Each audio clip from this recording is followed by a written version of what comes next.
Welcome to our Linux classes. So friends, here we need to understand few services.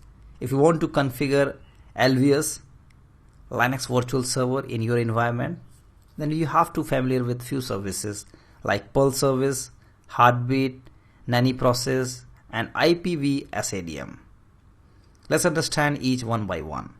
Now you can see in the PPT we have two servers. One is my master and another one is my slave server. Here slave server is just like a backup server. If something goes wrong on the master server, the slave will take over. Here you can see that heartbeat is happening between master and slave. What does it mean? A proper handshaking is happening, proper acknowledgement is happening between master and slave. And that would be via heartbeat.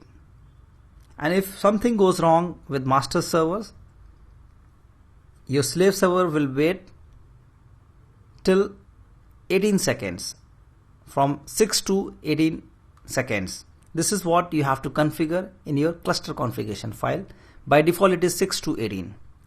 So from 18 seconds, if your slave server will not get any response from the master servers, your slave will start taking over the responsibilities that master server is actually taking care. Now the users which was getting response from the master, they will start getting response from the slave server. So this is the heartbeat. Now next thing is the Perl service. Perl service is the cluster service. When you start the Perl service, then only your heartbeat and Nanny process activated. The third one is your Nanny process. Now the request is coming to my master server.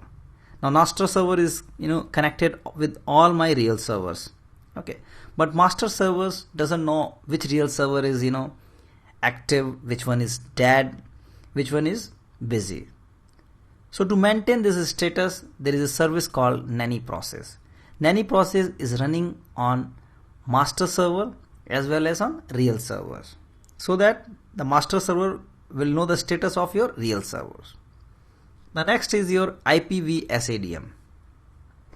So with the help of IPv4, we can configure the virtual IPs.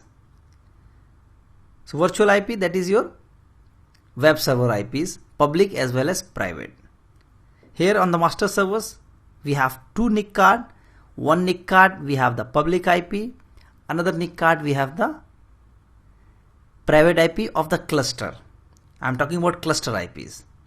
Now we need two more IPs, and that would be virtual IPs. And those virtual IPs we are not configured on any NIC.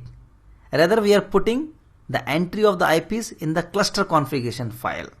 Once you will put the IP into the cluster configuration file and you will restart the service, what will happen with the help of IPv4? Those IPs will start showing on your master servers. Okay, so usually there would be two NIC cards, but you can see two virtual IPs will start showing. And if your master server goes down, those virtual IPs of the web server will start move to the slave servers with the help of this service IPv4. So this is all about these services of the cluster. So friend, that's all for this lecture. Hope you understand. In the next lecture, we'll see how the actual diagram of the LVS in any environment. And with that diagram, we are going to configure the LVS, and we'll show you how actually we can configure the LVS in a lab session. So thanks for watching, and if you have time, please join with me in the next lecture.